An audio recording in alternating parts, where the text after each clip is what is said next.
दुचाकीवरून येऊन धूम स्टाईलने महिलांच्या गळ्यातील दागिने हिसडा मारून पळवणाऱ्या सराईत चोरट्याला अटक करण्यास स्थानिक गुन्हे अन्वेषण शाखेच्या पोलिसांना यश आले आहे।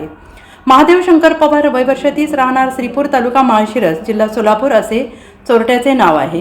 त्याचे 2 साथीदार पसार झालेले आहेत। या चोरट्यांकडून 2 गुन्हे उघडकीस आले असून त्यातील सुमारे 5.5 लाख रुपयांचा ऐवज पोलिसांनी जप्त केला आहे।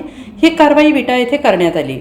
विटा येथील गांधी चौक परिसरात राहत असलेल्या स्मिता शेंडगे यांनी दिनांक 15 मे रोजी रात्री 10:30 वाजता आपल्या घरासमोर उभ्या असताना एक दुचाकीवरून आलेल्या अनोळखी दोघांनी त्यांच्या गळ्यातील 2 गंठण चोरून नेल्याची घटना घडली होती।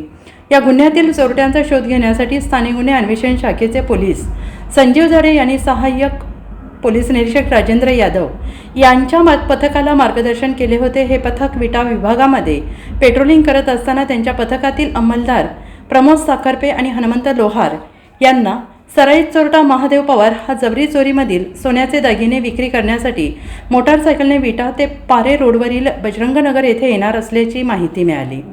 त्या माहितीच्या आधारे सापळा लावून चोरटा पवार यास पळून जाण्याची जराशीही संधी न देता पोलिसांनी त्याला पकडले आहे। त्याच्या अंगझडतीत त्याच्याजवळ 18.290 ग्रॅम वजनाचे एक मिनी गंठण आणि 8.510 ग्रॅम वजनाचे सोन्याच्या गंठणमधील अर्धवट तुटलेल्या सोन्याच्या 3 साखळ्या मिळून आल्याने या ऐवजांबाबत चौकशी केली असता महादेव याने मागील आठवड्यामध्ये मी आणि माझा मित्र विनोद गोविंद पिंपळे, राहणार श्रीपूर यांनी रात्रीच्या वेळी विटा शहरातील एका महिलेच्या गळ्यातील गंठण हिसडा मारून चोरून नेलेले हे गंठण आहे।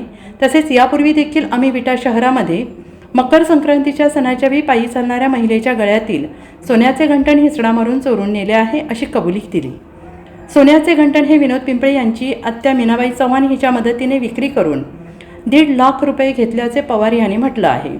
चोरटा पवार याला जप्त केलेले दागिने आणि गुन्ह्यात वापरलेल्या दुचाकीसह विटा पोलिसांच्या स्वाधीन करण्यात आला आहे। ही कारवाई पोलीस निरीक्षक झाडे यांच्या मार्गदर्शनाखाली सहाय्यक पोलीस निरीक्षक यादव, हवालदार हनुमंत लोहार, संजय पाटील, अतुल माने, सुशील मस्ते, अभिजित ठाणेदार, प्रमोद साखरपे, सुनील यादव यांच्या पथकाने यशस्वी केली आहे। ब्युरो रिपोर्ट, SBN मराठी, विटा।